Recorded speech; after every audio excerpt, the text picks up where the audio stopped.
If you eat right and do a certain things with your body, you see very effortlessly, within 3 to 4 weeks, you can drop your sleep quota anywhere between 2 to 3 hours. Food is not a religion, food is not a culture, food is just the fuel for this machine. Yes?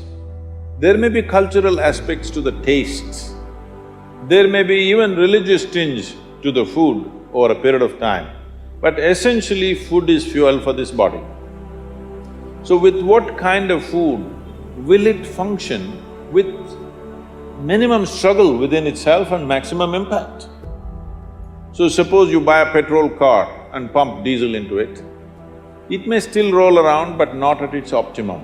Similarly, various foods you can eat and still somehow it functions. But those communities which have eaten with care, you can clearly see a distinct difference in the way they function, the levels of intelligence and whatever. So in India, we prescribe food for different people in different way. If you're doing menial jobs, you eat one way because you need physical muscle. If you're doing other kinds of trading and other kinds of activities, you eat another way. If you're a fighting class, you eat differently. And now if you're into education, spiritual process and subtler aspects of life, then you eat differently. If you're in education, one of the greatest challenges is to stay focused on something. The goddamn textbook is written for an average intelligence. It's a common prescription. It's not written for the brilliant student. It is written in a way that it's a common prescription, everybody gets it. And that textbook, how much effort it is taking for a whole lot of people. How they have to read it 10 times to get it. But you lie down in your bed and read a love story, you remember every word. So you don't lack memory, you don't lack focus. It is just that textbook and you, chemistry is not working.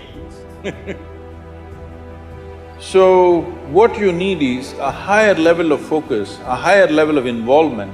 And another great enemy for a student is, because this textbook is such a tranquilizer, the moment you open it,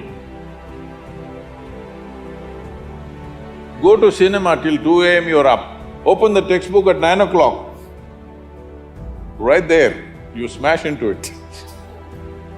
So sleep is another big enemy. So what kind of food do you eat so there is no inertia in the body? In yogic way of seeing things, we are looking at tamas, rajas and sattva. Tamas means inertia, rajas means activity but no balance. Sattva means absolutely balanced kind of energy. When you're in education, you need a very balanced kind of energy because you have to focus on something which doesn't naturally interest you. It's not something with which your chemistry is gelling. If your chemistry is gelling, you are always focused on that one, isn't it? Here there's no chemistry, but you have to focus on that. For this you need a balance and a steady mind. For this you need to eat in a certain way.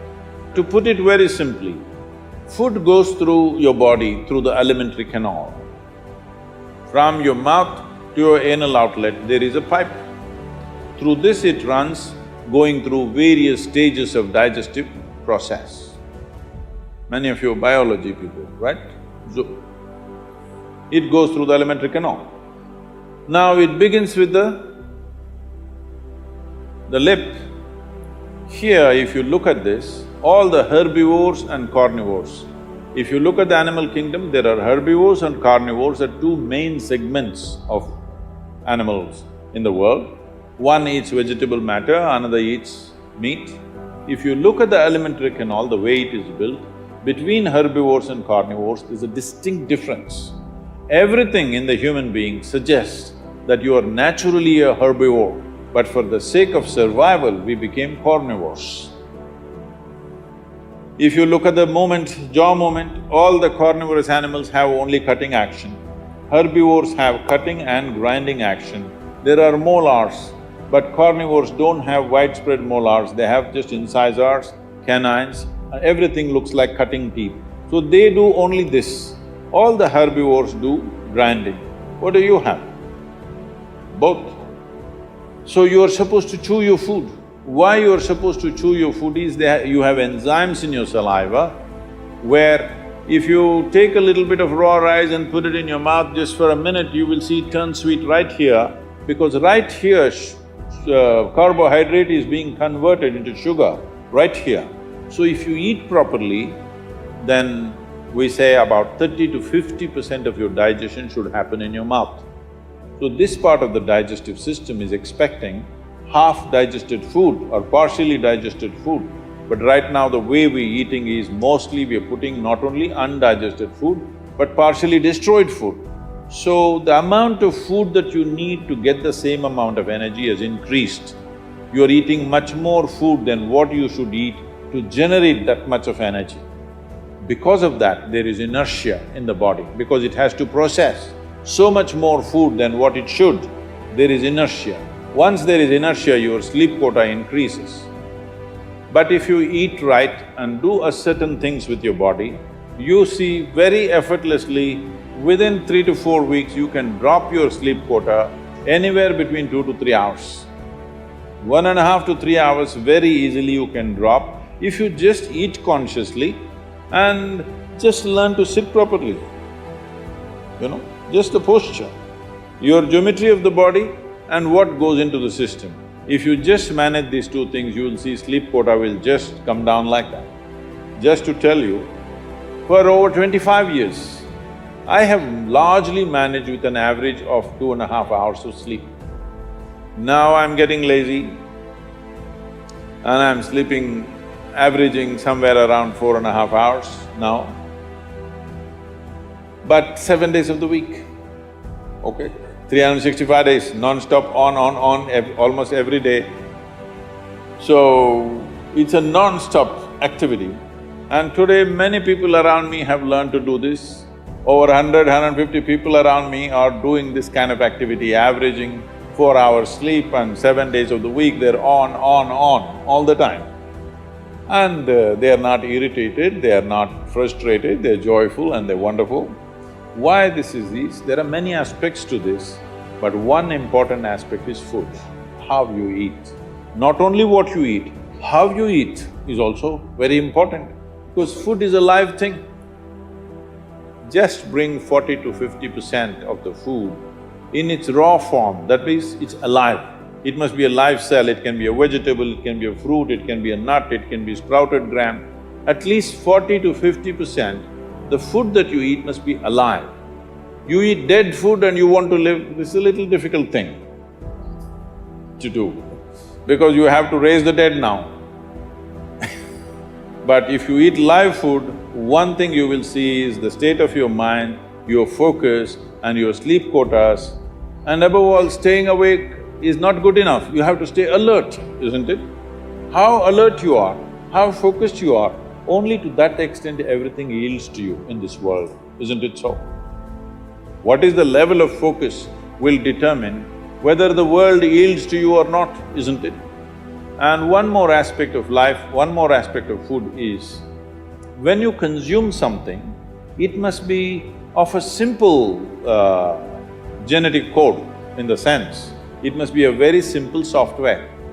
Vegetables, fruits, nuts, sprouts, they're very simple. More complicated means animal food becomes more and more complicated. Suppose you eat an animal which has some amount of emotion and a life of its own. Now the code in that, we were talking about this, your body is just an accumulation of memory, which means a certain software, isn't it? This is the most complex software. Human software is the most complex software on the planet of all the creatures.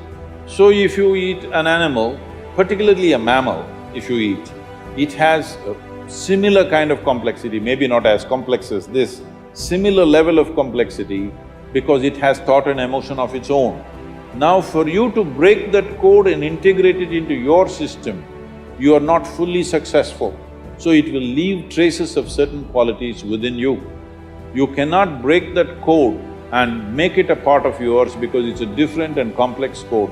If you eat a leaf, a vegetable, a fruit, a nut or a sprout, this is much simpler. If you must eat non-vegetarian food, you must eat that which is furthest away from you.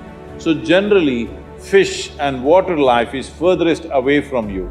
So if you must eat non-vegetarian food, the best thing to eat is you're on the coast. Fish is the best thing to eat that way.